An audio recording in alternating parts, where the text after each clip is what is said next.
Hello guys, जैसे कि मैं आप लोगों को पिछले ब्लॉग में बताई थी कि मैं वैभव लक्ष्मी पूजा में जाने वाली थी। एक मीन्स हमारे बिल्डिंग में एक भाभी रहती है, उनके यहाँ जाने वाली थी। तो मैं यहाँ पे पूजा में उनके घर आ चुकी थी और भाभी पूजा की सारी तैयारी कर रही थी।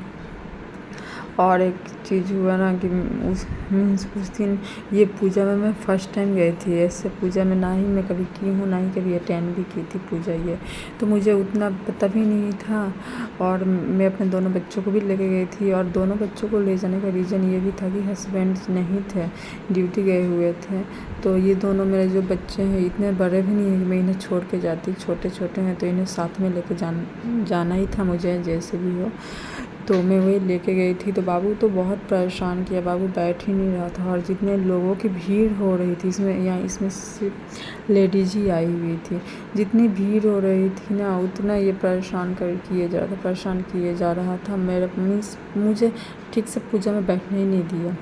उसके बाद जैसे तैसे मैं पूजा में बैठी, पूजा का कथा वथा सुनी, और महावर वावर जो भी भाभी हम लोग को दी थी, सुहाग का चीज़ हम लोग लगाए, वो सब तो मैं शूट भी नहीं कर पाई, क्योंकि हर जगह कैमरा ऑन करना थोड़ा अजीब सा फील होता है। वो भी पूजा के टाइम में, जहाँ कहीं पूजा हो तो वहाँ पे कैमरे ऑन कीजिए तो थोड़ा खुद को ही मीन्स अच्छा नहीं लगता है।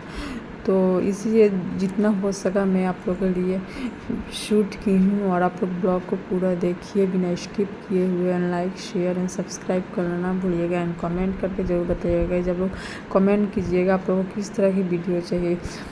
तो पूजा की तैयारी हो चुकी थी, भाभी पूजा में बैठ चुकी थी, और बाकी जितने सारे लोग थे सब कोई नहीं आई थी। बहुत सारे मीन्स अब उस वक्त नहीं आई थी, धीरे धीरे आ रहे थे सब कोई, और भाभी पूजा कर रही थी। उसके बाद बाबू इतना परेशान किया मैं तो पूजा से मीन्स कथा वथा सुनने के बाद उसके बाद बाहर आ गई थी, बाहर वाले रूम में आ गई थी। और वहाँ भी बच्चे थे 2-4, तो भाभी के भी बच्चे थे और बाकी 1-2 और बच्चे आए हुए थे। तो बाबू वहीं पे जाकर थोड़ा खेलने लगा था।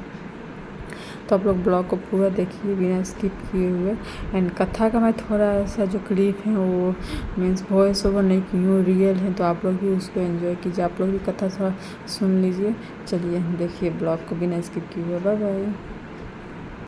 एंड लास्ट में पूजा ख़त्म होने के बाद हम लोग प्रसाद वरसाद खाए।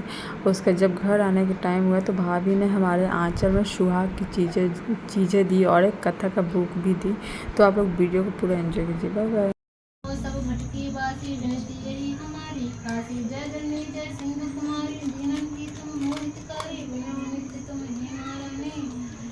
करो जग जननी भवानी की विजय स्तुति करो तिहारे सुन लीजिए अपराध विसारणी खड़े हो जाओ ज्ञान बुद्धि जय सुख की दाता संकट हरो हमारी माता सिर आया 14 रत्न सिंह में पाया 14 रत्न में तुम सुख राशि सेवा कियो प्रभु बंदा से जब जल जन्म जहाँ प्रभु ने रूप बदल तन सेवा के नाम स्वयं विष्णु जब कन्नड़ तनु नाना लीला अवधपुरी अवतारा के स्वामी तुम सब प्रबल शक्ति नहीं आनी करो मैं कहो बकाने मन प्रवचन करे से पाए सभी मन इच्छित वांछित फल पाए तजित कपट और चतुराई पूजे विविध भांति मन लाई और हाल में कहो बुझाई जो ये पाठ करे मन लाई ताको कोई कंठ न मन इच्छित पावे फल सोई त्राय त्राय जय दुर्ग निवाणी कम। उसके बाद ये 8 पर सुई ले जाती है तो ये 8 लिख लेता है, तो फिर लड़की 6 का इशारा देती है। नहीं करो। इस प्रकार लड़की अपने बाप से छुकर घड़ी के माध्यम से जिसको आजा बिट्टू बाबू कम। तब आदमी इशारे में कहता मैडम ये नंबर देने में मुझे क्या फायदा। तब लड़की इसको 500 देती है, जिसे पाकर ये बहुत खुश होगा। फिर ये नंबर उसे जाकर देके कहता है सर ये नंबर मुझे एक लड़की ने आपको देने के लिए कहा, दे देते तो अच्छा है, पर ये नंबर नहीं करता है, इसको यहाँ से बजा देता है। तो ये यहाँ भाभी हमें सुहा की चीज़ें दे रही है। सूरज आप लोग ये ब्लॉग कैसा लगा प्लीज़ कमेंट करके जरूर बताइएगा। चैनल पे जो भी नए प्लीज़ सब्सक्राइब कीजिएगा। Bye bye.